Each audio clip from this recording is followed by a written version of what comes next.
నమస్తే.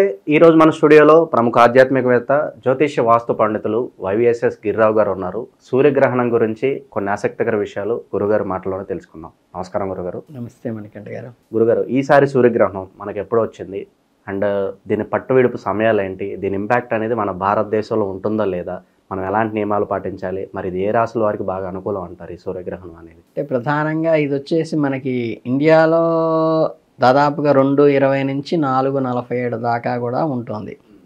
ఇప్పుడు మన చంద్రగ్రహణం చెప్పాను, మనకి ఇబ్బంది లేదు, ధార్మికంగా పెద్ద ప్రాబ్లం లేదు. కానీ ఇప్పుడు ఏంటంటే మనకి ఏదో విజిబుల్ అది ఉదయం 6:30 నుంచే రాత్రి దాకా ఉంటుంది, సాయంత్రం దాకా. అయినప్పటికీ కూడా మనకి కనిపించే పీరియడే మనం తీసుకోవాలి. మనకి దృగ్గోచరం అయ్యేది ఎప్పుడేంటంటే మనకి సూర్యుడు ఎప్పుడైతే మనకి అడ్డు వస్తూ మనకు కనిపించకుండా వెళ్తారో అప్పుడు మాకు ఈ ధార్మికమైన నిష్టలు కూడా కొన్ని ఉంటాయి. అయితే అవి ఎవరికి అంటే ఎవరైతే మంత్ర జపం తీసుకుని ఉంటారో వాళ్ళకి కానీ మంత్రోపాసన, మళ్ళీ అట్లాగే కొన్ని వేరే మంత్రాలు ఉంటాయి, తామసిక మంత్రాలు కానీ, తేలు మంత్రం కానీ, పవ మంత్రం కానీ, కనికట్టు మంత్రాలు కానీ, వాళ్ళకైతే గ్రహ జపాలు కంపల్సరీగా అప్పుడు చేస్తూ ఉండాలి. ధార్మికంగా మంత్రోపాసన తీసుకునేవాడు, గాయత్రి మంత్రం తీసుకునే వాళ్ళు ఉంటారు, లేకపోతే కొంతమంది గురువుల దగ్గర మంత్రం తీసుకున్న వాళ్ళు ఉంటారు. వాళ్ళు ఏంటంటే గ్రహ పట్టు స్నానం చేయాలి, అప్పటి నుంచి జపం చేసుకుంటూ ఉండాలి. జపం అయ్యేదాకా, గ్రహణం అయ్యేదాకా. గ్రహణం విడుపు స్నానం చేయాలి. మన యజ్ఞం అయిన తర్వాత అవభృత స్నానం ఎలా చేయిస్తారో అలా గ్రహణ విడుపు స్నానం చేయాలి.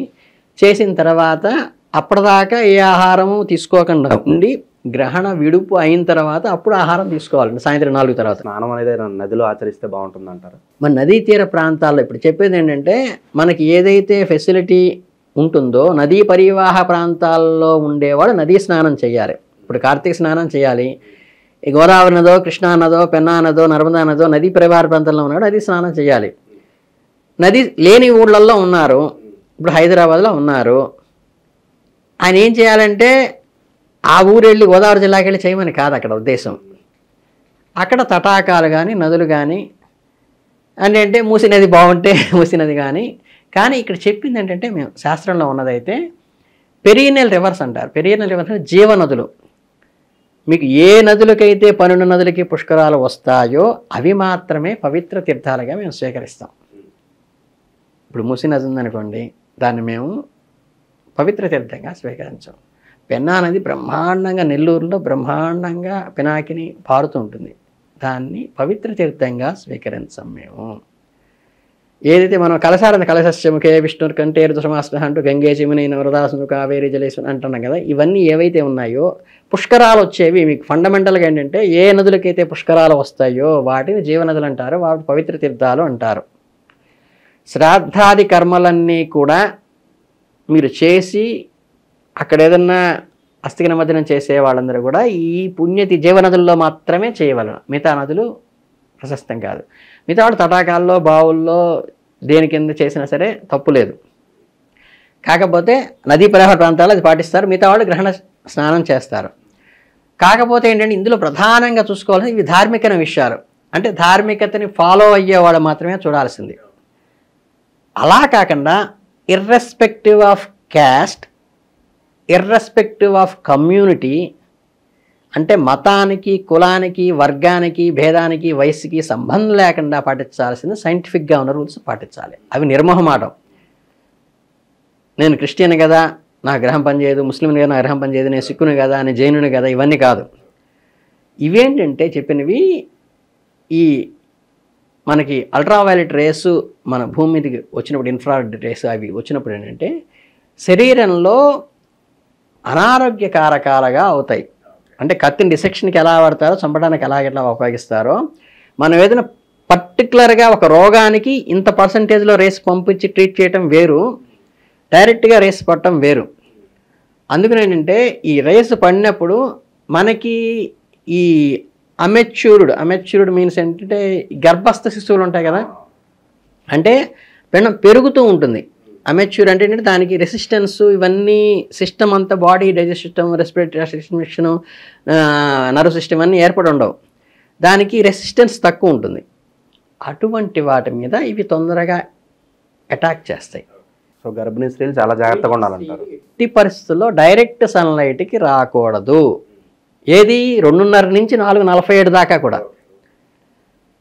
మధ్యాహ్నం 2:30 నుంచి సాయంత్రం 4:47 దాకా ఎట్టి పరిస్థితుల్లో గర్భిణీ స్త్రీలు సన్కి డైరెక్ట్గా రాకూడదు. పొరపాటున ఎవరన్నా వస్తే దీనికి మరి పరిష్కార మార్గం ఏమైనా ఉందంటారు?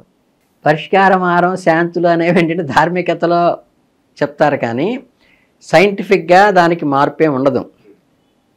ఆ బిడ్డ పుట్టిన తర్వాత 18 ఏళ్ళకో 19 ఏళ్ళకో ఈ మనకి మానసికంగా షార్ప్గా లేకపోవటము,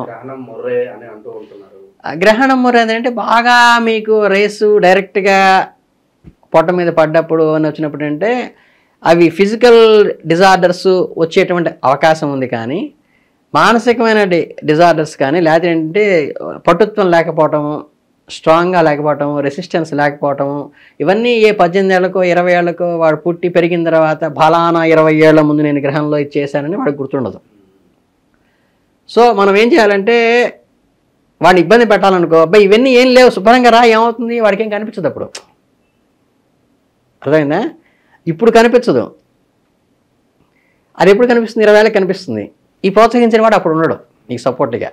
ఎందుకు మన ఆఫీసులోనూ ఇళ్లలోనూ మనం ఏది చెప్తుంటారు, ఏం పర్లేదురా చేసే ఏం కాదు అని చెప్తారు. చెప్పిన వాడు నిజంగా సఫర్ ఎదురైనప్పుడు అస్సలు కనుచూపు మేరలో ఉండడు. సో మన ఆరోగ్యం మనం కాపాడుకోవాలి, మన బిడ్డల్ని మనం కాపాడుకోవడం, మన మనవాళ్ళని మనం బాధ్యత మనది. రేపు సఫర్ అయ్యేది మనం కాబట్టి సైంటిఫిక్గా తీసుకోవాల్సిన జాగ్రత్తలు ఖచ్చితంగా 100కి 200 సార్లు పాటించవలసినదే. కనుకంటే గర్భిణీ స్త్రీలు కానీ అనారోగ్యవంతమైన కానీ గట్టిగా మాట్లాడితే ఈ వైట్ సెల్స్ యాక్టివ్గా లేని వాళ్ళు కానీ ప్లేట్లెట్స్ పడిపోయిన వాళ్ళు కానీ ఇంకా గట్టిగా అంటే డైల్యూట్ అవుతుందేమో కానీ ఈ షుగరు బీపీలో ఉన్న వాళ్ళు ఉంటారు కదా, వాళ్ళకి రెసిస్టెన్స్ కొంచెం తక్కువ ఉంటుంది. ఈ హెల్త్ రెసిస్టెన్స్ తక్కువ ఉన్న వాళ్ళకి అంటే ఇప్పుడు నేను కరోనా సీజన్లో దాదాపుగా 33 మంది ఉన్నటువంటి కరోనా పేషెంట్ల మధ్యలో నేను కూర్చుని వాళ్ళకందరూ సేవ చేస్తూ హెల్ప్ చేస్తూ దాదాపు 12 రోజులు ఉన్నాను నేను. మా అత్తగారిని చూసుకుంటూ నేను మిగతా వాళ్ళకి కూడా అందరినీ ఎవరేదైనా సరే వాళ్ళ పిల్లలందరూ ఎక్కడో ఉంటారు, వచ్చి అద్దాలను చూసేళ్ళి అయ్యో మా అమ్మ ఇబ్బంది పడిందండి, నాకు ఇన్హేలర్ అయినా ఇచ్చాను, మంచినీళ్ళు ఇవ్వండి ఇచ్చాను, అన్నీ చేశాను.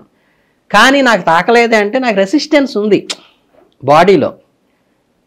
అలా అని చెప్పి ఆయన గిరి గారు వెళ్ళారు కదా, రెసిస్టెన్స్ లేనివాడు కూడా వెళ్ళి నాకు కరోనా వచ్చిందని అంటే దానికి అలా ఏంటంటే మన సెక్యూరిటీ మనం చేసుకోవాలి. నాకు తప్పనిసరి పరిస్థితిలో వెళ్ళాను, నాకు మానవత్వం ఉంది కాబట్టి మిగతా వాళ్ళకి కూడా సేవ చేశాను. అలా ఎందుకంటే మన పిల్లల్ని మన వాళ్ళని మనం కాపాడుకోవాలి, భవిష్యత్తు మనదేది చెప్పేవాడేవాడు మన సహాయం చేయడు. కాబట్టి జాగ్రత్తగా ఈ అనారోగ్యంతో ఉన్నవాళ్ళు కానీ మానసికంగా కొద్దిగా కొంచెం మెచ్యూర్ లేకుండా ఉంటారు మానసికంగా వాళ్ళు కానీ వాళ్ళని ఇంకా దీనికి చాలా దూరంగా ఉంచాలి. గర్భిణీ స్త్రీని బట్టి పూర్తిగా దూరంగా ఉంచవలసినదే. అది నిర్మోహమాటం. ఎవరు చెప్పినా చెప్పకపోయినా, ఎవరు ఒప్పుకున్నా ఒప్పుకోకపోయినా అది సైంటిఫిక్గా ఉండాలని పాటించాల్సింది. ఇంక ఈ జపాలు చేయటము పూజలు చేయటం అనేవి ఏంటంటే ధార్మికంగా ఇష్టపడేవాళ్ళు ఆ మంత్ర జపాలు ఉపాసనగా తీసుకున్న వాళ్ళకి మాత్రమే వాళ్ళకి వర్తిస్తుంది. అంటే మనకి ఈ సూర్యాస్తమయ సూర్యోదయాల్లో సంధ్యావందనం చేయండి పూజలు చేసుకోండి ఎందుకు చెబుతామంటే అప్పుడు మైండ్ తొందరగా నెగిటివ్ చిత్తకార్తిలో కనుక రకరకాల ఆలోచనలు వస్తాయంటారు చూసారా.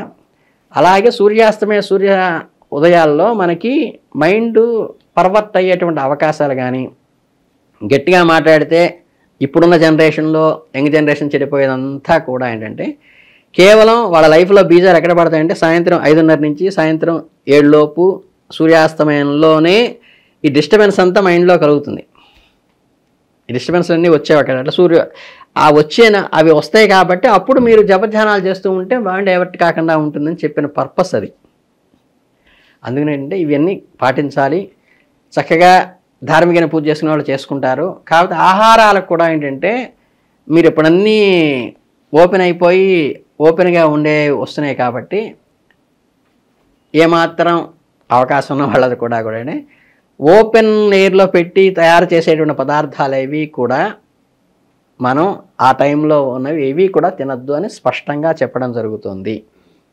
కానీ ఇప్పుడు నేను చూస్తున్న హైదరాబాద్ కల్చర్లో కానీ విజయవాడ కల్చర్లో కానీ బయట ఈ పానీపూరులని ఇవన్నీ నూడిల్స్ అని రకరకాలు తింటుంటారు. దయచేసి మీరు మనకు ఆ రోజు మాత్రం ఎట్టి పరిస్థితుల్లో ఈవినింగ్ స్నాక్స్ బయట తీసుకోపాకండి, నిర్మోహమాటంగా చెబుతారు. ఎందుకంటే వాళ్ళు తయారు చేసే 3ంటికి 2ంటికి అప్పటి నుంచి ప్రిపేర్ చేసుకుని కూర్చుంటారు. అది వాడి వృత్తి ధర్మం.